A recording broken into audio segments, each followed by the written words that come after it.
अस्सलामुअलैकुम नाज़रीन, rise and shine programme के साथ मैं हूँ आपकी मेज़बान सूफिया। आज हम बात करेंगे गुजरांवाला शहर की, क्योंकि गुजरांवाला की मिट्टी की अगर बात करें तो गुजरांवाला की मिट्टी ने ऐसे नाम पैदा किए जिन्होंने गुजरांवाला का नाम पाकिस्तान में नहीं बल्कि पूरी दुनिया में रोशन किया। बात करें सहाफ़त की या हम करें सियासत की, बात करें राइटर फील्ड की, इकनॉमिक की बात करें, शोबिस की बात करें, आर्टिस्ट की बात करें, इवन किसी भी फील्ड की बात करें तो गुजरांवाला को एक आला और मुनफरिद जो मुकाम है वो हासिल है। लेकिन आज मैं बात करूँगी स्पोर्ट्स पे, क्योंकि गुजरांवाला जो है वह पहलवानी में बहुत ज़्यादा मशहूर है। लेकिन आज के जो मेरे मेहमान वह पहलवान है। आज के जो मेहमान हमारे साथ मौजूद हैं शाहिद बाबर भट्ट, जो कि चैंपियन ऑफ इंग्लैंड है रेसलिंग में, और इसके साथ जो दूसरे मेहमान है वो है हमजा भट्ट, जो कि न्यू टैलेंट है रेसलिंग में, पहलवानी में। आपको मैं अपने प्रोग्राम में खुश आमदीद कहती हूँ। अस्सलाम वालेकुम। वालेकुम सलाम। बहुत रेड न्यूज़ में आपको खुश आमदीद कहते हैं। बहुत बहुत शुक्रिया। हम रेड न्यूज़ का शुक्रिया अदा करते हैं जिन्होंने हमें इस प्लेटफॉर्म पे बुलाया, और अपने जो शोबा है हमारा रेसलिंग का उस पर हम बात करेंगे। आप इसको जो है आपका बहुत बहुत शुक्रिया, आपका भी और आपके चैनल का। तो आपको किस तरह आपका ये नस्ल दर नस्ल जो सिलसिला चलता आ रहा है, किस तरह ये चलता आ रहा है? आप इसके मतलब अपने खानदानी जो रेसलिंग है इसके मतलब हमें बताएं जरा। असल में ये जो गुजरांवाला शहर है हमारा, ये पूरी दुनिया में पहलवानी के नाम से पहचाना जाता है। जिधर भी जाए पूरी दुनिया में हमने ट्रैवल किया है मुकाबलों के सिलसिले में भी, जिधर भी गए हैं जब नाम आया गुजरांवाले का तो उन्होंने कहा कि आप पहलवानों के शहर से हैं। तो लाजमी बात है कि जब इस पहलवानों का शहर है तो इधर शौक भी सबसे जो पहला शौक होता है बच्चों का, या जो हमारे बावजहाद से जो हमारे दादा परदादा थे वो पहलवानी में हुए, फिर उनके बाद हमारे दादा थे, फिर दादा के बाद ताया, चाचा, वालिद साहब, आगे भाई, बड़े भाई जो थे वो सब जो है ना इस खानदान में है, इस शोबे में, इसी शोबे ने, इसी पहलवानी ने हमें इज्जत दी है, हमें जो है मुकाम दिया है, हमें दुनिया में शोहरत दी है, दौलत दी है, हर चीज़ इसी शोबे ने हमें इससे नवाजा गया है। तो इसलिए तो अभी आपके अलावा कौन है आपके इस फील्ड में, आपके खानदान में? इस फील्ड में जो है ना बच्चे तो हैं, मगर ये मेरा बेटा है हमजा पहलवान, इसको हम इस फील्ड में इसकी तैयारी करा रहे हैं। इस पे जो है ना हम अब वक्त जो है वो इसमें सर्व कर रहे हैं, इसको जो है ट्रेनिंग करा रहे हैं। हमजा, आप इसको अपने खानदान की रीत समझ के ही आगे लेके चल रहे हैं या अपना भी शौक है इसमें? नहीं, मुझे खुद भी इसका बहुत ज़्यादा शौक था, क्रेज़ की हद तक शौक था। इसलिए कोई भी ऐसा काम नहीं हो सकता कि कोई आप ज़बरदस्ती कर ले, कोई आपके साथ ज़बरदस्ती नहीं कर सकता। 1 2 3 दिन तो इंसान ज़बरदस्ती बर्दाश्त कर लेता है, पर जो सामने मुकम्मल ही काम अगर एक करना है तो उसके लिए अपना शौक भी होना चाहिए, लगन भी होनी चाहिए। तो बचपन से ही हमारे घर में पहलवानी की बातें होती थी। वालिद साहब भी पहलवान, ताया जान भी पहलवान, दादे भी पहलवान, परदादे भी पहलवान। तो घर में बात ही पहलवानी से शुरू होती थी, पहलवानी से ख़त्म होती थी। तो आपको ऐसा नहीं लगता कि पहलवानी था जो हमारा, अंग्रेज़ों ने रेसलिंग स्टार्ट करके पहलवानी की जगह ले ली और रेसलिंग को और पहलवानी को पीछे कर दिया? तो ये है कि ये जो हमारी पहलवानी है ना, देसी कुश्ती जो मट कैसे जिसको बोलते हैं, ये बड़े शरीर की कुश्ती थी, बड़े शरीर हिंदुस्तान और पाकिस्तान, पापुआ हिंद जो है। तो ये राजे महाराजे थे जो उस टाइम पाकिस्तान बनने से पहले, तो वो राजे महाराजे इस फन को जो है सपोर्ट करते थे, जो पहलवान थे उनको इनाम देते थे। तो उसके बाद जब पाकिस्तान बना, ओलंपिक स्टाइल ओलंपिक गेमें आई, ओलंपिक स्टाइल कुश्ती आई, ये रेसलिंग। तो ये पूरी दुनिया में अब ये है कि ये रेसलिंग जो है गधे की कुश्ती, ये ओलंपिक स्टाइल है, अब उसमें मुकाबले होते हैं।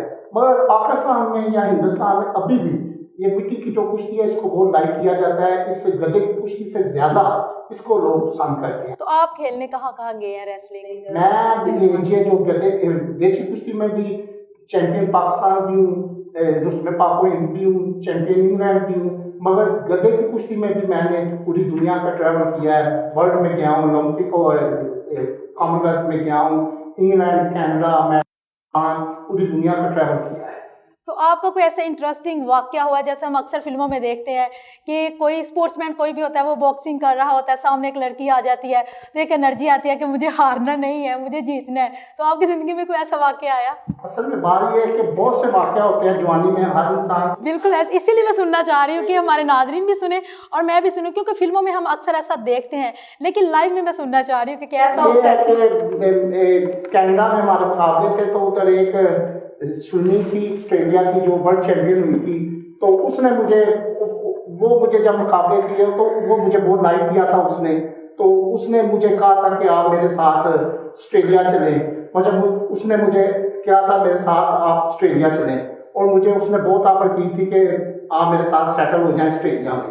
तो मैंने नहीं किया क्योंकि मेरा तो ये हकीकत है कि जब सामने फीमेल आ जाती है तो हमें खातून कोई सामने आ जाए तो हमें होता है कि नहीं यार अब तो हमारी इज्जत का सवाल है, अब तो हमने जीतना ही। नहीं, इज्जत का सवाल तो खवातीन आए या ना आए, इज्जत का तो सवाल। फिल्मों में ऐसा क्यों दिखाया जाता है? फिल्मों में फिल्म जो होती है हकीकत से उसका कलर भी होता है, फिल्म होती है। हकीकी जिंदगी में तो ये है ना कि हम जो है कितनी मेहनत करते हैं अपने, अगर बाहर पाकिस्तान की नुमाइंदगी कर रहे हैं तो पाकिस्तान की इज्जत का भी सवाल होता है कि जब हम जीतेंगे तो पाकिस्तान का झंडा सर बुलंद होगा। अगर पाकिस्तान में कोई अपने हम कुछ भी कर रहे हैं तो हमें अपने शहर की इज्जत का भी सवाल है, अपने खानदान की और अपनी भी। तो हम तो उसी लगन से लगते हैं, कोई औरतों को देख के नहीं होता ये कि चलो कुछ वक्त होता है शो आनी होती है कि शो मारने। हमजा आप बताएं, आपका तो वक्त है वो, आपको क्या होता है जब आप खेल रहे होते हैं, आपको लगता है कि यार ऐसी होता है, क्या बताएं आप? होता तो है पर इंसान को अपना आप कंट्रोल करना चाहिए, बचा के रखना चाहिए, क्योंकि हमारी गेम ही ऐसी है, इसमें हर चीज़ से बचना चाहिए इंसान को ना। तो पहलवानों का तो काम ही नहीं है ये, इससे दूर ही रहना चाहिए। तो पर होता तो हर एक के साथ होता, जो कहता नहीं होता वो झूठ है। बिल्कुल, ऐसी हमारे गुफ्तगू का जो सिलसिला है वो चलता रहेगा। यहाँ पे हमें लेनी है कि छोटी सी ब्रेक, हमारे साथ रहिएगा।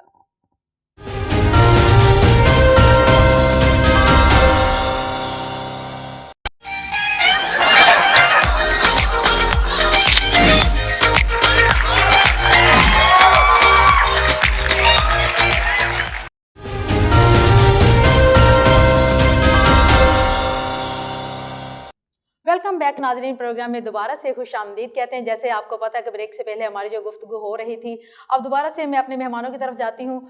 पहला सवाल अब दोबारा से ब्रेक के बाद मैं आपसे ये पूछती हूँ कि क्या तालीम का स्पोर्ट्स के साथ कोई ताल्लुक है या नहीं है? बहुत ज़्यादा तरह का तालीम का, बहुत ही ज़्यादा। हम लोग नहीं पढ़े क्योंकि हमारे वक्त में इतना जो हमारे बड़े थे उन्होंने वो कहा कि बस ये पहलवानी इतना नहीं पढ़ाया। तो हमें बहुत कमी मिली है। जब हम ट्रैवल करते थे यूरोप में, अमेरिका में, तो हमें बहुत ही ज़्यादा कमी महसूस हुई थी तालीम की। इसी वजह से मैं अपने बेटे को पढ़ा भी रहा हूँ, इसने ग्रेजुएट किया है, मास्टर करेगा, साथ साथ अपनी जो ट्रेनिंग है वो भी करेगा। पढ़ाई लाजमी होनी चाहिए। तो बुढ़ापे में आपको कितने अरसा हो गया है इस फील्ड में? तकरीबन बचपन से ही आप इस फील्ड में? मैं ख्याल है मेरा 40 साल हो गया मुझे इस फील्ड में, 40-45 साल। तो आप अपने मुल्क के लिए खेले, तो आपको क्या अवार्ड मिला है? अब बुढ़ापे में अब आप खेल नहीं सकते तो हुकूमत आपको क्या सपोर्ट कर रही है? असल में ये है कि एक तो कुछ हम फैमिली तौर पे स्ट्रॉन्ग थे तो हमारा गुजारा हो गया, कुछ हमें जॉब मिल गई पाकिस्तान वारदा की तरफ से। तो ऐसे पहलवान भी हैं, बहुत बहुत अच्छे पहलवान हैं जिन्होंने पाकिस्तान की नुमाइंदगी किया है, बाहर से तगमे लेकर आए हैं, बहुत अच्छे पहलवान थे।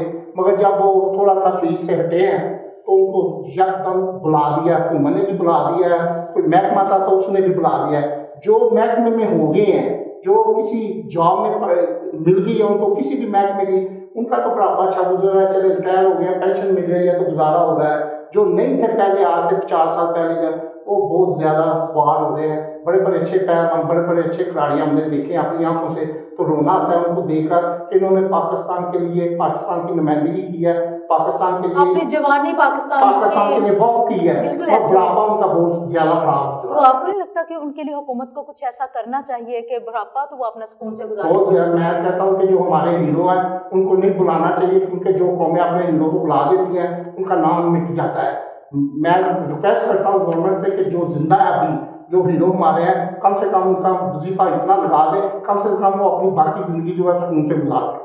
क्योंकि अक्सर ऐसा होता है कि जो स्पोर्ट्समैन होते हैं वो जब बुढ़ापे में चले जाते हैं तो वो उस तरह से अपनी खुराक को भी मेंटेन नहीं। खुराक से मुझे याद है कि खाने में आपकी जो चीज़ें हैं वो क्या हम जैसे ही खाते हैं लाइट सा, या पहलवानों की खुराक कुछ अलग सी होती है, अलग होती है? नहीं, पहलवान नाम ही खाने का है, तो पहलवान नाम ही खाने का है कि जब भी पहलवानी का नाम आता है तो खाना ही सामने। गुजरावाला का नाम आता है तो खाने की बातें शुरू हो जाती है, लेकिन गुजरावाला का और भी पहलवान, तो फिर तो खाने का एक सिलसिला ही लगा रहता होगा। बिल्कुल, खाने का पहलवान खाने को बगैर तो एक घंटा नहीं रह सकता। तो नाश्ते में आप क्या लेते हैं? सुबह नाश्ते में हमारा ये होता है, प्रोग्राम होता है कि हम तजर का टाइम उठते हैं तो उस वक्त तजर पढ़ते हैं। उसके बाद हम जो होते हैं शरबत या कोई हमारे कुछ वो हमारे बड़ों ने तैयार किए होते हैं जड़ी बूटियों से, वो पीते हैं। उसके बाद अपनी एक्सरसाइज करते हैं। उसके बाद हम श्रद्धाई हमारी होती है। अब तो आप डाइट कॉन्शियस है या आप ये सारी चीजें खाते हैं? नहीं, जो फील्ड में होता है उसको डाइट कॉन्शियस होना ही पड़ता है।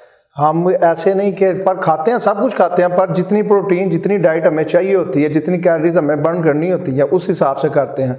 हमने डाइट चार्ट बनाया होता है जो हम पूरे महीने उसके साथ चलते हैं और अपनी बॉडी को फिट रखने के लिए उसके ऊपर अमल करना पड़ता है। कोचेज जो है वो बहुत सख्ती से अमल करवाते हैं। तो अगर आप बहुत ज़्यादा मोटे हो जाएं, कोई पहलवान बन रहे हैं, अगर बहुत ज़्यादा मोटे हो जाए, हेल्दी हो जाए, तो क्या करेंगे?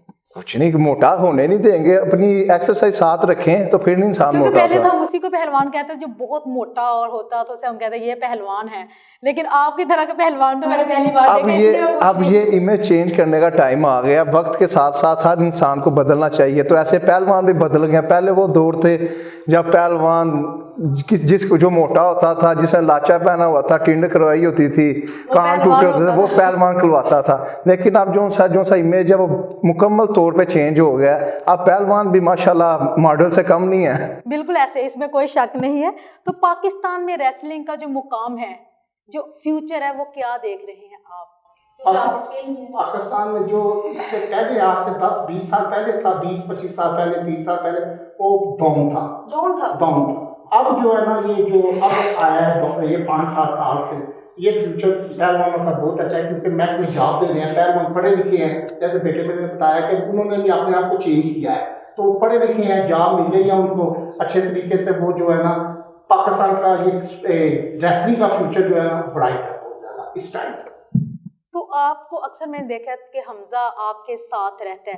पिछले कभी ऐसा होता था कि हम डरते थे अपने वालिद से, तो क्या वजह थी? वो रिस्पेक्ट खत्म हो गई या वालिद को अपनी औलाद के साथ एक दोस्ताना माहौल का सिलसिला रखना चाहिए? मैं आपको बताऊं कि मेरे वालिद साहब थे, जो अल्लाह ताला उनको जन्नत नसीब करे, आमीन। तो उन्होंने मुझे मेरे साथ बड़ा, आज से 30-40 साल पहले जब ये ट्रेंड ही नहीं था कि एक बच्चा जो अपने बाप के सामने बैठ जाए या उसके साथ वो ऐसे लाड़ियाँ करे जैसे आजकल है, और मेरे वालिद साहब ने मेरे साथ दोस्ताना मोड़ रखा था। तो आपने फिर उसी चीज को आगे मैंने अपने उसी बेटे चीज़ तक को ले जो है ना अपने बेटे में, मैं भी चाहता हूँ कि मेरा बेटा जो मेरे साथ ऐसे ही रहे जैसे मेरा दोस्त है, और ऐसे लगता भी है लोग कि बिल्कुल आपका बेटा आपका दोस्त और असिस्टेंट भी लगता है। नाज़रीन, यहाँ पे हम लेंगे एक छोटी सी कमर्शियल ब्रेक, हमारे साथ रहिएगा, कहीं मत जाइएगा।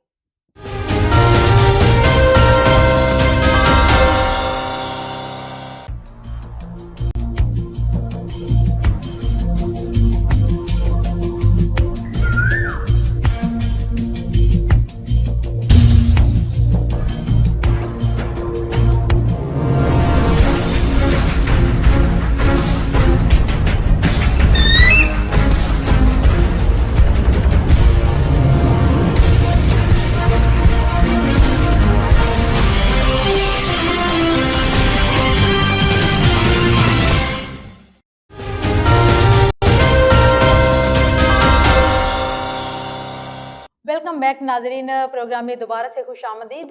अब मैं आपसे एक सवाल करूंगी कि अक्सर हमने देखा है कि पहलवान जब खारे में जाता है तो मिट्टी लेकर अपने माथे पे लगाता है, इसकी क्या रीज़न है? असल में ये जो मिट्टी है ये हमारे लिए बहुत पाक साफ मिट्टी है, इसकी हम बहुत ज़्यादा इज्जत करते हैं। कभी इसमें हम जूता लेकर नहीं गए, पाक साफ होंगे तो इसमें जाएंगे। और ये मिट्टी जो है ये हमारे लिए शिफा, इसमें जैसे हम इसको समझते हैं शिफा इसमें। गर्मियों में जब ये हम मिट्टी अपने जिस्म पे लगाते हैं तो हमारे अंदर की जो गर्मी होती है, वो जो तपश होती है, ये चूस लेती है मट्टी ये जो है, क्योंकि ये हमारा जो खाड़ा है जिसमें हम फसल करते हैं वो 100 साल पुराना है, तो वो 100 साल की मिट्टी पड़ी हुई है। उसमें 100 साल पहले जो हमारा परदादा था वो भी करता था मेहनत। उधर से और मट्टी भी उधर आप डालते हैं या उसी मट्टी को? नहीं, उसमें मट्टी और भी डालते हैं, 2-3 साल बाद 5 साल ट्राली डालते हैं, मगर वो मिट्टी को हम जाया नहीं करते। तेल लगाते हैं उस मिट्टी में, हम अपने आप को जो जिस्म पे लगाते हैं। जो 100 साल पहले पहलवान था हमारा परदादा, उसने जो हमारी शरदाइयाँ जो हमने खाए होते हैं, बादाम जंगली पी होते हैं, वो जो पसीना निकलता है तो वो पसीना उसमें लगता है, वो बरकत पड़ती है, तो हम मिट्टी जो है हमारे जिस्म की तपश निकालती है। इस मिट्टी के मतलब तो इंडिया में ये भी मशहूर है कि उधर के जो पहलवान है जो पुराने थे वो ये करते थे कि किसी जो औरत है उसका बच्चा जो है उसको बीमार है या वो कमज़ोर है, तो वो पुराने पहलवानों के पास आती थी उनके खाड़ों में और कहती थी कि पहलवान साहब ये हमारा बच्चा कमज़ोर है, तो वो मिट्टी देते थे या उसको पकड़ के मिट्टी में उसके ऊपर मिट्टी लगाते थे, उसके जिस्म पे तेल और मिट्टी। तो मिट्टी की शिफा से अल्लाह से दुआ करते थे, अल्लाह ताला बच्चा जो है वो सेहतमंद हो जाता था, तगड़ा हो जाता था। अब वो जो सी ये कैलिब्रेट था कि पहले पहलवान पुराने करते थे, अब हम अखाड़े में होते हैं तो लोग आते हैं हमारे पास, वो आगे कहते हैं पहलवान जी हमने आपकी मिट्टी लेनी है। तो कई दफ़ा उनसे पूछा तो वो कहते हैं हमें डॉक्टर ने भेजा है, डॉक्टर ने भेजा है कि जो सी पहलवानों की मिट्टी है वो जाके लो और वो उसको अपने जो से बच्चे हैं जो से हैं उनके ऊपर लगाओ। तो अभी तक ये अब ज्यादा हो गया, पहले तो पहलवान थे अब डॉक्टर इसको कह रहे हैं। उसके अलावा जो सी फॉरेन कंट्री है उन्होंने तो बाकायदा अपने लॉन में एक मिट्टी वो गिरवाते हैं, वहां पे अपनी फैमिलियों के साथ जो है वो उसके ऊपर मिट्टी मिलते हैं अपनी बॉडी पे कि इसके अंदर शिफा है। मैंने खुद देखा है इंग्लैंड में कि वो मिट्टी को ना वो अपना छोटा सा लान में बनाया हुआ है, तो उसमें मिट्टी डाल के वो भी चले उनको तेल नहीं होता, क्रीमें लगा के वो मिट्टी जैसे हम अपने जिस्म पे मिट्टी मलते हैं वो भी मलते हैं। वो भी कहते हैं कि साइंस कहती है कि ये मिट्टी जो है ना जिस्म की गर्मी निकालती है। तो आपकी जो फील्ड है इसकी मुश्किलात कौन सी है, क्योंकि एक बहुत टफ फील्ड है, इसकी मुश्किलात आपको कौन सी ऐसी मुश्किलात है जिनका सामना करना होता है? सबसे पहले तो बहुत टफ गेम है हमारी, बहुत मुश्किल गेम है। आधी रात उठना पड़ता है, कौन उठता है? ये सर्दियों के दिन खूब माह के दिनों में हम आधी रात को उठ के रुमाली बांधते हैं, पूरा जिस्म के कपड़े उतार के रुमाली एक होती है हमारी रिमोट जिसको बोलते हैं वो बांधते हैं। ठंडा तेल होता है सरसों का वो जिस्म पे लगा के, तो 1.5-2 मन की कई होती है हमारी जिसके सामने वो मिट्टी में हम जाते हैं, ठंडी मिट्टी में पाँव ठंडे, बिल्कुल ऐसे सर्दियों की मिट्टी तो बहुत ज्यादा ठंडी होती है, कसरत करते हैं। हम मानते हैं कि ये मिट्टी जो है हमारी, ये जो हम आज जिस मुकाम पे भी है इस मिट्टी की बरकत से है। जो मेरे बेटे ने बताया ये बिल्कुल सही कहा है कि डॉक्टर जो है वो लोग आते हैं तो कहते हैं हमें डॉक्टर साहब ने कहा है तो मिट्टी लेकर आओ। तो आपकी फील्ड में भी जो सप्लीमेंट्स होती है, मल्टी विटामिन की अद्वियात होती है वो इस्तेमाल करते हैं, जैसे दूसरी कुछ ऐसी फील्ड्स हैं स्पोर्ट्स की जिसमें इस तरह की अद्वियात इस्तेमाल की जाती हैं? वैसे हम पहलवान तो नहीं इस्तेमाल करते हो जो बॉडी बिल्डर करते हैं, हम हमारी खुराक तो देसी है, नेचुरल है, शरदाई है, दूध है, मक्खन है, गोश्त है, यमी है, घी है, ये हम खाते हैं। तो अब जब बुढ़ापे में आप आ गए हैं तो अपनी एक्सरसाइज वगैरह इसको मेंटेन करना अभी तक भी आप करते हैं कि बस लीव आउट कर चुके हैं? लेकिन ये है कि खुराक जो है आम आदमी से तो अब भी हम ज्यादा खाते हैं, क्योंकि अगर आपने मनो से खाई हुई है तो शेरों की हमें अब परवाह नहीं। आम आदमी अगर हम पहले खाते थे घी 1 किलो रोजाना था, तो आम आदमी जो है स्टाकी भी नहीं खा सकता, पाव हम खा लेते हैं हम भी, क्योंकि हमने वो खुराकें बहुत ज्यादा खाई हुई है, कसरत बहुत ज्यादा की हुई है। जिंदगी का कोई ऐसा मुकाबला जिसने आपको मजबूर कर दिया हो कि मैंने इसी फील्ड में अब रहना है? मैं सबसे पहला जो मेरा मुकाबला था 86 में हमारा खरीफ खानदान था, लाहौर का गामा खानदान, बोलू खानदान, गामा पहलवान जो जी उनका पोतरा था, उसके साथ मेरा मुकाबला था। उसकी भी पहली कुश्ती थी वो मेरी भी पहली कुश्ती थी, और दोनों कुश्तियों में जिसने भी गिराना था एक राइट जमात की पूरी पाकिस्तान की उसने हीरो बनना था, तो दूसरे ने जीरो बनना था। तो अल्लाह का लाख लाख शुक्र है, अल्लाह का फजल है, मेरे माँ बाप की दुआएं थी, मेरे शहर की दुआएं थी, अल्लाह ने मुझे इज्जत दी और उसी एक कुश्ती से मैं हीरो बना। तो मैंने सोचा कि नहीं इस फील्ड में रहना, जब मुझे इज्जत मिली और उसी वजह से फिर मैं इस फील्ड में हूँ आज तक। अगर आप वो मुकाबला ना जीतते तो क्या आप इस फील्ड को छोड़ देते या कोशिश करते दोबारा से? नहीं, मैं भी छोड़ने का तो सवाल नहीं पैदा, मैं भी हो सकता है दिल बर्दाश्त होके ताने सुन के, क्योंकि खानदान में और भी बड़े बड़े पहलवान गुजरे हैं, जैसे कहते हैं घर की मुर्गी दाल बराबर होती है, तो मुझसे बड़े जो हमारे तो हो सकता है उनके ताने सुन सुन के दिल बर्दाश्त होके छोड़ देता, मगर मेरे माँ बाप की खासकर मेरे बाप की दुआएं थी। मैं आज जिस मुकाम पे हूँ, जिस भी जगह पे हूँ, अल्लाह के बाद मैं अपने बाप की दुआओं और अपने बाप की वजह से हूँ। तो आप हमारे जो नौजवान नस्ल है उनको क्या पैगाम देंगे कि क्या अगर वो किसी चीज़ में 1 दफ़ा 2 दफ़ा मात कर ले लेते हैं तो क्या उन्हें उस फील्ड को लीव आउट कर देना चाहिए या मेहनत करते रहना चाहिए? नहीं, कोई नहीं, छोड़ना नहीं चाहिए, मेहनत करनी चाहिए, क्योंकि नाकामियों के बाद ही कामयाबी मिलती है। कोई किस्मत वाला होता है जिसको पहली मुकाबले में अल्लाह ताला इतनी इज्जत दे देता है वो पीछे मुड़ के देख नहीं सकता। हमारे मैं आपको मिसाल सुनाता हूँ, हमारे पहलवान थे पुराने गूंगा पहलवान सियालकोट के थे, रुस्तमे हिंदू में है गूंगा पहलवान, बिल्कुल समरियाल और सियालकोट के दरमियान एक छोटा सा गांव, बिल्कुल ऐसे ही थे। तो उनको पहले 17 मुकाबले वो हरे थे, पहले 17 मुकाबले वो शिकस्त उनको हुई थी। इस चीज का नहीं मुझे पता था, मैंने सुना था तो गूंगा पहलवान का एक नाम तो सुना था, लेकिन ये चीज से मैं वो शिकस्त उनको हुई थी। तो उनका बाप जो कहता है अपनी बीवी को कि इसको पहले छुड़ा देते हैं, ये मजदूर है, गूंगा था, तो कोई काम सिखा देते हैं, तो उसकी माँ ने कहा कि उनके पास एक बाली रह गई थी सोने की, उसने कहा कि अपने भावकों के भलिया उठा ਇਹ ਵੀ ਜਿਹੜਾ ਨਾ ਵੇਚ ਦੇ ਖਵਾ ਦੇ ਤਾਂ कि साड़ी मनक ना रहे कि असी जरा अगर हमारे पास कुछ होता तो शायद भी हो सकता है ये खा के। तो उसके बाद उन्होंने उसको बेचा। उसके बाद में तो घी गोश्त जो भी है लोग वो लाए तो माँ मसले पे बैठ गई तो उसने दुआएं की तो वो कुश्ती वो फिर जीता। उसके बाद उसने पीछे मुड़ के नहीं देखा गूंगा पहलवान। और मैं आपको एक और किस्सा बताऊँ कि मैं इंडिया गया था तो बाहर पहलवान है गूंगा पहलवान जिसके उधर उनका ताकत का देवता होता है गुरु हनुमान। हनुमान जो जिसके पीछे पुष्प जो होती है वो उसको वो ताकत का देवता कहते हैं। मैंने उधर लोगों के घरों में देखा है हिंदुओं पे मराठों पे उधर एक साइड पे उन्होंने वो गुरु हनुमान की फोटो अपने देवता की लगाई हुई है कहते हैं ये ताकत का देवता है। तो दूसरी साइड पर जो हिंदी है उन्होंने गूंगे पहलवान की फोटो लगाई है। हाँ मैंने खुद देखा अपनी आंखों से। तो वो प्रणाम करती है जब सुबह इबादत करती है तो गूंगे पहलवान की भी वो इबादत समझे करती है उनको वो देवता मानते हैं। जबरदस्त मतलब वो समझती है कि वो ताकत का देवता समझते हैं गूंगा पहलवान। तो इसके अलावा आप और क्या करते हैं हमजा आप क्योंकि आपके वालिद ने तो बता दिया कि वो वापटा में है तो आप अभी और क्या करते हैं स्पोर्ट्स के अलावा? नहीं स्पोर्ट्स के अलावा तो मैं स्टडी कर रहा हूँ मास्टर कंटिन्यू करना है। मैंने कोरोना की वजह से वो डिले हुआ था। ग्रेजुएशन मैंने रिसेंटली कंप्लीट की है अब मास्टर कर रहा हूँ और साथ साथ जो ये गेम है ये 24 आवर मांगती है क्योंकि सुबह उठना है तब एक्सरसाइज करनी है। आप देते हैं टाइम अपने गेम? जी इसके अलावा तो कोई विचार ही नहीं है।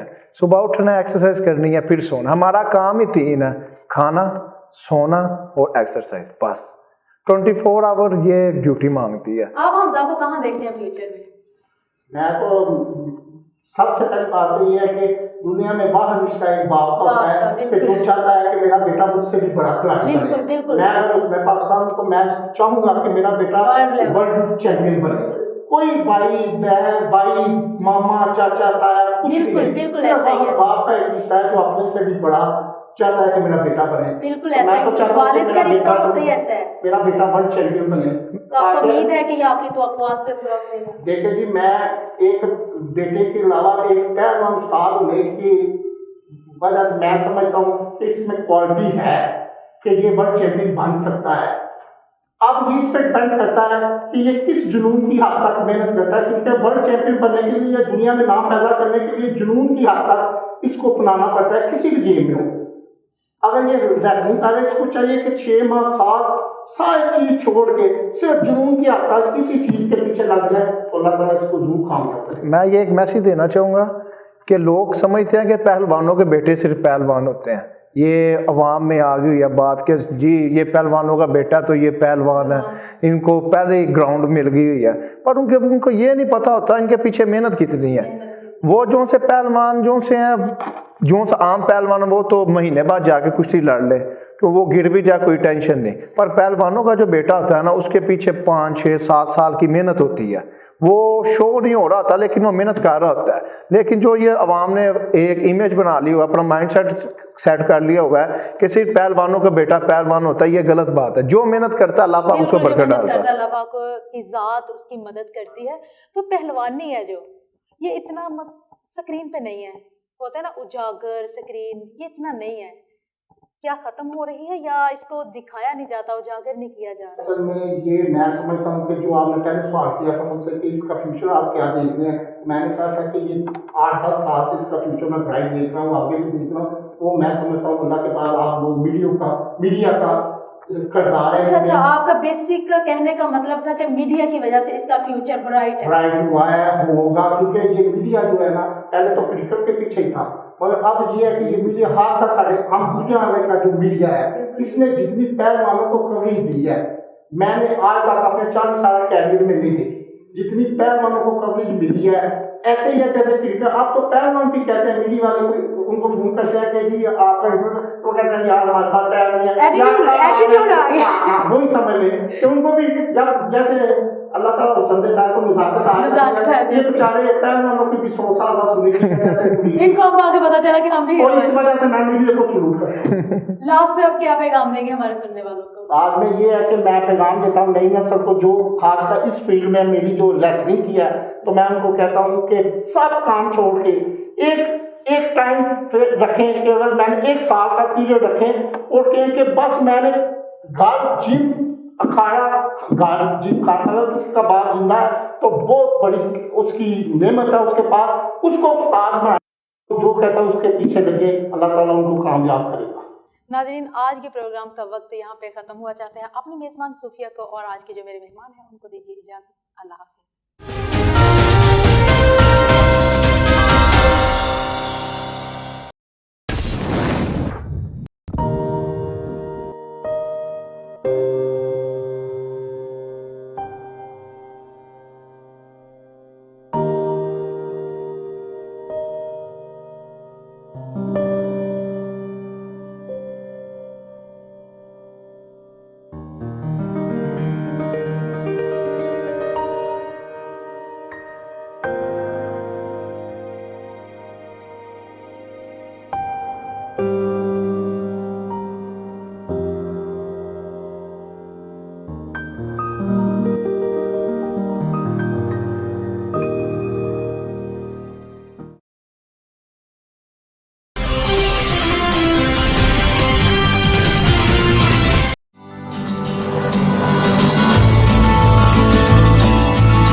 ਵੱਡਾ ਚੌਧਰੀ ਹਾਜ਼ਰੇ ਖਿਦਮਤ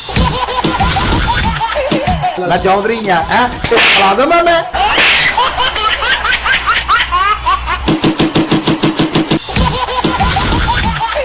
ਮੈਨੂੰ ਕਿਤੇ ਕੰਮ ਭੇਜ ਦੇ, ਸੌਦਾ ਲੈਣ ਭੇਜ ਦੇ, ਫੈਸਲਾ ਤੂੰ ਆਪ ਕਰ ਲੈ। ਤੇਰੇ ਮਹੱਲੇ 'ਚ ਪਾਣੀ ਆਉਂਦਾ? ਬਿਲਕੁਲ ਆਉਂਦਾ। ਮਹੱਲਾ ਛੱਡ ਦੇ। ਐਸਾ ਨਹੀਂ ਹੋਣਾ, ਉਹ ਖਾਣੇ ਚੱਲੀਏ। ਅਗਲਾ ਫੈਸਲਾ ਦੱਸ। ਬੱਕਰੀ ਨਹੀਂ ਸੁਣਦੀ, ਬੱਕਰੀ ਨਹੀਂ ਸੁਣਦੀ। ਬੱਕਰੀ ਵੇਚ ਦੇ।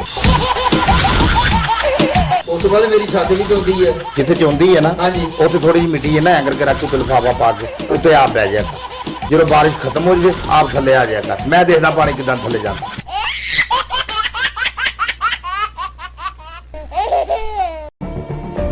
जुल्म सितम की ये दास्तां बहुत पुरानी है। हर दौर में हलाकू, टीपू, सिकंदर ने एक तारीख लिखी है। ये जुल्म इंसाफ का सफर कभी ना रुकेगा। आज भी पुलिस अदलिया हुक्मरान होने के बावजूद इंसाफ नहीं। हकामे बाला तक मजलूम की रसाई क्यों नहीं? रेड न्यूज बनेगा आपकी आवाज,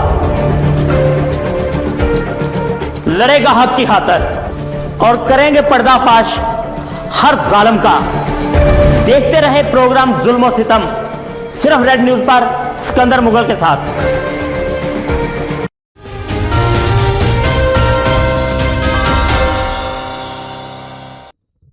अस्सलामुअलैकुम नाज़रीन, राइज एंड शाइन प्रोग्राम के साथ मैं हूँ आपकी मेज़बान सूफिया। आज हम बात करेंगे गुजरांवाला शहर की, क्योंकि गुजरांवाला की मिट्टी की अगर बात करें तो गुजरांवाला की मिट्टी ने ऐसे नाम पैदा किए जिन्होंने गुजरांवाला का नाम पाकिस्तान में नहीं बल्कि पूरी दुनिया में रोशन किया। बात करें सहाफ़त की या हम करें सियासत की, बात करें राइटर फील्ड की, इकनॉमिक की बात करें, शोबिस की बात करें, आर्टिस्ट की बात करें, इवन किसी भी फील्ड की बात करें, तो गुजरांवाला को एक आला और मुनफरिद जो मुकाम है वो हासिल है। लेकिन आज मैं बात करूँगी स्पोर्ट्स पे, क्योंकि गुजरांवाला जो है वह पहलवानी में बहुत ज़्यादा मशहूर है। लेकिन आज के जो मेरे मेहमान वह पहलवान है। आज के जो मेहमान हमारे साथ मौजूद हैं शाहिद बाबर भट्ट, जो कि चैंपियन ऑफ इंग्लैंड है रेसलिंग में, और इसके साथ जो दूसरे मेहमान है वो है हमजा भट्ट, जो कि न्यू टैलेंट है रेसलिंग में, पहलवानी में। आपको मैं अपने प्रोग्राम में खुश आमदीद कहती हूँ। अस्सलाम वालेकुम। वालेकुम सलाम। बहुत रेड न्यूज़ में आपको खुश आमदीद कहते हैं। ये बहुत बहुत शुक्रिया, हम रेड न्यूज़ का शुक्रिया अदा करते हैं जिन्होंने हमें इस प्लेटफॉर्म पे बुलाया, और अपने जो शोबा है हमारा रेसलिंग का उस पर हम बात करेंगे। आप इसको जो है आपका बहुत बहुत शुक्रिया, आपका भी और आपके चैनल का। तो आपको किस तरह आपका ये नस्ल दर नस्ल जो सिलसिला चलता आ रहा है, किस तरह ये चलता आ रहा है? आप इसके मतलब अपने खानदानी जो रेसलिंग है इसके मतलब हमें बताएं ज़रा। असल में ये जो गुजरांवाला शहर है हमारा, ये पूरी दुनिया में पहलवानी के नाम से पहचाना जाता है। जिधर भी जाए पूरी दुनिया में हमने ट्रैवल किया है मुकाबलों के सिलसिले में भी, जिधर भी गए हैं जब नाम आया गुजरात का तो उन्होंने कहा कि आप पहलवानों के शहर से हैं। तो लाजमी बात है कि जब इस पहलवानों का शहर है तो इधर शौक भी सबसे जो पहला शौक होता है बच्चों का, या जो हमारे बावजात से जो हमारे दादा परदादा थे वो पहलवानी में हुए, फिर उनके बाद हमारे दादा थे, फिर दादा के बाद ताया, चाचा, वालिद साहब, आगे भाई, बड़े भाई जो थे वो सब जो है ना इस खानदान में है, इस शोबे में, इसी शोबे ने, इसी पहलवानी ने हमें इज्जत दी है, हमें जो है मुकाम दिया है, हमें दुनिया में शोहरत दी है, दौलत दी है, हर चीज़ इसी शोबे ने हमें इससे नवाजा गया है। तो इसलिए तो अभी आपके अलावा कौन है आपके इस फील्ड में, आपके ख़ानदान में? इस फील्ड में जो है ना बच्चे तो हैं, मगर ये मेरा बेटा है हमजा पहलवान, इसको हम इस फील्ड में इसकी तैयारी करा रहे हैं। इस पे जो है ना हम अब वक्त जो है वो इसमें सर्व कर रहे हैं, इसको जो है ट्रेनिंग करा रहे हैं। हमजा, आप इसको अपने खानदान की रीत समझ के ही आगे लेके चल रहे हैं या अपना भी शौक है इसमें? नहीं, मुझे खुद भी इसका बहुत ज़्यादा शौक था, क्रेज़ की हद तक शौक था। इसलिए कोई भी ऐसा काम नहीं हो सकता कि कोई आप ज़बरदस्ती कर ले, कोई आपके साथ ज़बरदस्ती नहीं कर सकता। 1, 2, 3 दिन तो इंसान ज़बरदस्ती बर्दाश्त कर लेता है, पर जो सामने मुकम्मल ही काम अगर एक करना है तो उसके लिए अपना शौक भी होना चाहिए, लगन भी होनी चाहिए। तो बचपन से ही हमारे घर में पहलवानी की बातें होती थी। वालिद साहब भी पहलवान, ताया जान भी पहलवान, दादे भी पहलवान, परदादे भी पहलवान। तो घर में बात ही पहलवानी से शुरू होती थी, पहलवानी से ख़त्म होती थी। तो आपको ऐसा नहीं लगता कि पहलवानी था जो हमारा, अंग्रेज़ों ने रेसलिंग स्टार्ट करके पहलवानी की जगह ले ली और रेसलिंग और पहलवानी को पीछे कर दिया? समझ ये है कि ये जो हमारी पहली पहलवानी है ना, देसी कुश्ती जो मट कैसे जिसको बोलते हैं, ये बड़े सगीर की कुश्ती थी, बड़े सगीर हिंदुस्तान और पाकिस्तान, पाक हिंद जो है। तो ये राजे महाराजे थे जो उस टाइम पाकिस्तान बनने से पहले, तो वो राजे महाराजे इस फन को जो है सपोर्ट करते थे, जो पहलवान थे उनको इनाम देते थे। तो उसके बाद जब पाकिस्तान बना, ओलंपिक स्टाइल ओलंपिक गेमें आई, ओलंपिक स्टाइल कुश्ती आई, ये रेसलिंग। तो ये पूरी दुनिया में अब ये है कि ये रेसलिंग जो है गधे की कुश्ती, ये ओलंपिक स्टाइल है, अब उसमें मुकाबले होते हैं। मगर पाकिस्तान में या हिंदुस्तान में अभी भी ये मिट्टी की जो कुश्ती है इसको बहुत लाइक किया जाता है, इससे गधे की कुश्ती से ज़्यादा इसको लोग पसंद करते हैं। तो आप खेलने कहाँ गए हैं रेसलिंग? मैं ये जो गधे देसी कुश्ती में भी चैंपियन पाकिस्तान भी हूँ, जिसमें पाको हिंद भी हूँ, चैंपियन इंग्लैंड भी हूँ। मगर गधे की कुश्ती में भी मैंने पूरी दुनिया का ट्रैवल किया है, वर्ल्ड में गया हूँ, ओलंपिक और कॉमनवेल्थ में गया हूँ, इंग्लैंड, कनाडा, अमेरिका, पूरी दुनिया का ट्रैवल किया है। तो आपका कोई ऐसा इंटरेस्टिंग वाक़या हुआ, जैसे हम अक्सर फिल्मों में देखते हैं कि कोई स्पोर्ट्समैन कोई भी होता है, वो बॉक्सिंग कर रहा होता है, सामने एक लड़की आ जाती है तो एक एनर्जी आती है कि मुझे हारना नहीं है, मुझे जीतना है। तो आपकी ज़िंदगी में कोई ऐसा वाक़या आया? असल में बात ये है कि बहुत से वाक़या होते हैं जवानी में हर इंसान। बिल्कुल ऐसे, इसीलिए मैं सुनना चाह रही हूँ कि हमारे नाजरीन भी सुने और मैं भी सुनूँ, क्योंकि फिल्मों में हम अक्सर ऐसा देखते हैं, लेकिन लाइव में मैं सुनना चाह रही हूँ कि कैसा होता है। कनाडा में हमारे मुकाबले थे, तो उधर एक स्विमिंग थी ऑस्ट्रेलिया की जो वर्ल्ड चैंपियन हुई थी, तो उसने मुझे जब मुकाबले किए तो वो मुझे बहुत लाइक किया था उसने मुझे कहा था कि आप मेरे साथ ऑस्ट्रेलिया चलें, मतलब उसने मुझे क्या था मेरे साथ आप ऑस्ट्रेलिया चलें, और मुझे उसने बहुत ऑफर की थी कि आप मेरे साथ सेटल हो जाएं ऑस्ट्रेलिया में। तो मैंने नहीं किया था क्योंकि मेरा तो ये हकीकत है कि जब सामने फीमेल आ जाती है तो हमें खातून कोई सामने आ जाए तो हमें होता है कि नहीं यार अब तो हमारी इज्जत का सवाल है, अब तो हमने जीतना ही। नहीं, इज्जत का सवाल तो ख़वातीन आए या ना आए, इज्जत का तो सवाल। फिल्मों में ऐसा क्यों दिखाया जाता है? फिल्मों में फिल्म जो होती है हकीकत से उसका तलब भी होता है, फिल्म होती है। हकीकी ज़िंदगी में तो ये है ना कि हम जो है इतनी मेहनत करते हैं, अपने अगर बाहर पाकिस्तान की नुमाइंदगी कर रहे हैं तो पाकिस्तान की इज्जत का भी सवाल होता है कि जब हम जीतेंगे तो पाकिस्तान का झंडा सर बुलंद होगा। अगर पाकिस्तान में कोई अपने हम कुश्ती कर रहे हैं तो हमें अपने शहर की इज्जत का भी सवाल है, अपने खानदान की और अपनी। तो हम तो उसी लगन से लगते हैं, कोई औरतों को देख के नहीं होता ये कि चलो कुछ वक्त होता है शो आनी होती है कि शो मारने। तो हमजा आप बताएं, आपका तो वक्त है वो, आपको क्या होता है जब आप खेल रहे होते हैं, आपको लगता है कि यार ऐसी होता है, क्या बताएं आप? होता तो है, पर इंसान को अपना आप कंट्रोल करना चाहिए, बचा के रखना चाहिए, क्योंकि हमारी गेम ही ऐसी है, इसमें हर चीज़ से बचना चाहिए इंसान को ना। तो पहलवानों का तो काम ही नहीं है ये, इससे दूर ही रहना चाहिए। तो पर होता तो हर एक के साथ होता, जो कहता नहीं होता वो झूठ है। बिल्कुल ऐसी हमारे गुफ्तगू का जो सिलसिला है वो चलता रहेगा। यहाँ पे हमें लेनी है कि छोटी सी ब्रेक, हमारे साथ रहिएगा।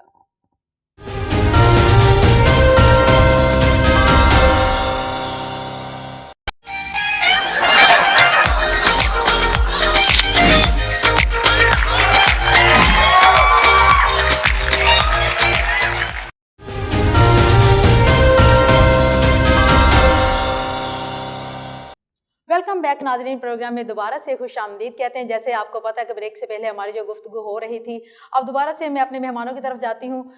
पहला सवाल अब दोबारा से ब्रेक के बाद मैं आपसे ये पूछती हूँ कि क्या तालीम का स्पोर्ट्स के साथ कोई ताल्लुक है या नहीं है?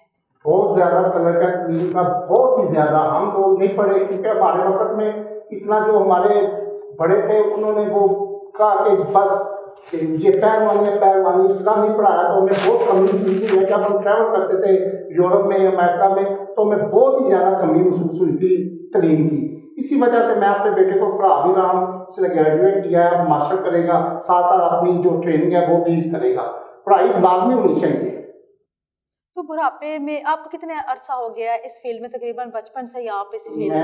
ख्याल है मेरा 40 साल हो गया मुझे इस फील्ड में, 40-45 साल। तो आप अपने मुल्क के लिए खेले, तो आपको क्या अवार्ड मिला है? अब बुढ़ापे में अब आप खेल नहीं सकते, तो हुकूमत आपको क्या सपोर्ट कर रही है? असल में ये है कि एक तो कुछ हम फैमिली तौर पे स्ट्रॉन्ग थे तो हमारा गुजारा हो गया, कुछ हमें जॉब मिल गई पाकिस्तान वारदा की तरफ से। तो ऐसे पहलवान भी हैं, बहुत बहुत अच्छे पहलवान हैं जिन्होंने पाकिस्तान की नुमाइंदगी किया है, बाहर से तगमे लेकर आए हैं, बहुत अच्छे पहलवान थे।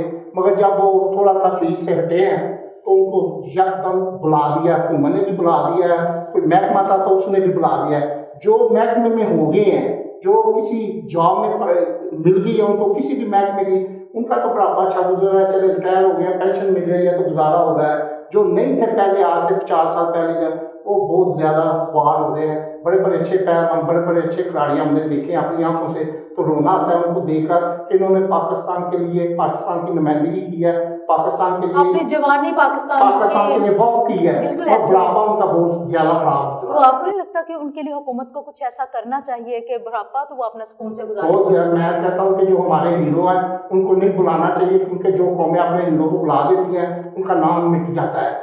मैं रिक्वेस्ट करता हूँ गवर्नमेंट से कि जो जिंदा है अभी, जो हीरो हमारे हैं, कम से कम उनका वजीफा इतना लगा दे, कम से कम वो अपनी बाकी जिंदगी जो है सुकून से गुजार सके। क्योंकि अक्सर ऐसा होता है कि जो स्पोर्ट्समैन होते हैं वो जब बुढ़ापे में चले जाते हैं तो वो उस तरह से अपनी खुराक को भी मेंटेन नहीं। खुराक से मुझे याद है कि खाने में आपकी जो चीज़ें हैं वो क्या हम जैसे ही खाते हैं लाइट सा, या पहलवानों की खुराक कुछ अलग से होती है, अलग होती है? नहीं, पहलवान नाम ही खाने का है, तो पहलवान नाम ही खाने का है कि जब भी पहलवानी का नाम आता है तो खाना ही सामने। गुजरावाला का नाम आता है तो खाने की बातें शुरू हो जाती है, लेकिन गुजरावाला का और भी पहलवान, तो फिर तो खाने का एक सिलसिला ही लगा रहता होगा। बिल्कुल, खाने का पहलवान खाने को बगैर तो 1 घंटा नहीं रह सकता। तो नाश्ते में आप क्या लेते हैं? सुबह नाश्ते में हमारा ये होता है, प्रोग्राम होता है कि हम तजर का टाइम उठते हैं तो उस वक्त तजर पढ़ते हैं। उसके बाद हम जो होते हैं शरबत या कोई हमारे मशहूर हमारे बड़ों ने तैयार किए होते हैं जड़ी बूटियों से, वो पीते हैं। उसके बाद अपनी एक्सरसाइज करते हैं।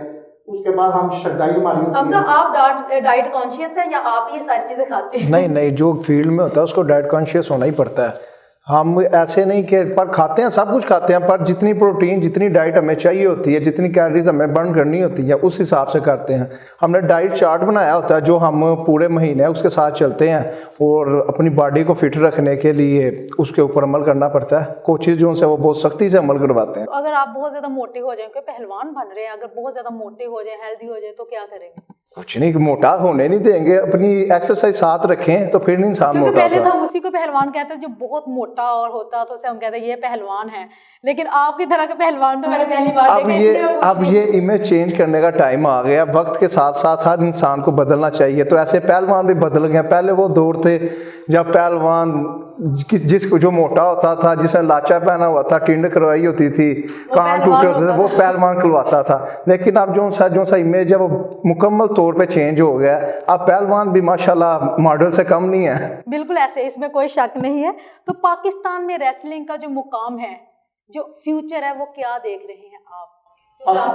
पाकिस्तान में जो इससे पहले, आज से 10-20 साल पहले था, 20-25 साल पहले, 30 साल पहले, वो डाउन था। अब जो है ना, ये जो अब आया है ये 5-7 साल से, ये फ्यूचर पहलवानों का बहुत अच्छा है, क्योंकि महकमे जॉब दे रहे हैं, पहलवान पढ़े लिखे हैं। जैसे बेटे ने बताया कि उन्होंने भी अपने आप को चेंज किया है, तो पढ़े लिखे हैं, जॉब मिल रही है उनको अच्छे तरीके से। वो जो है ना, पाकिस्तान का ये रेसलिंग का फ्यूचर जो है ना ब्राइट है बहुत ज़्यादा इस टाइम।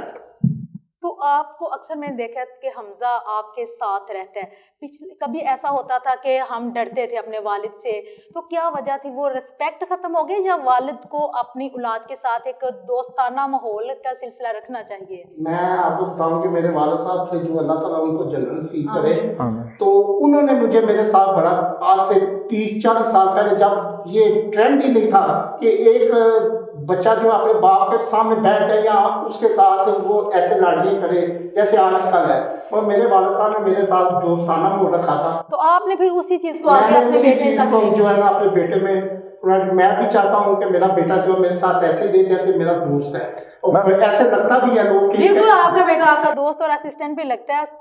नाज़रीन, यहाँ पे हम लेंगे एक छोटी सी कमर्शियल ब्रेक, हमारे साथ रहेगा, कहीं मत जाइएगा।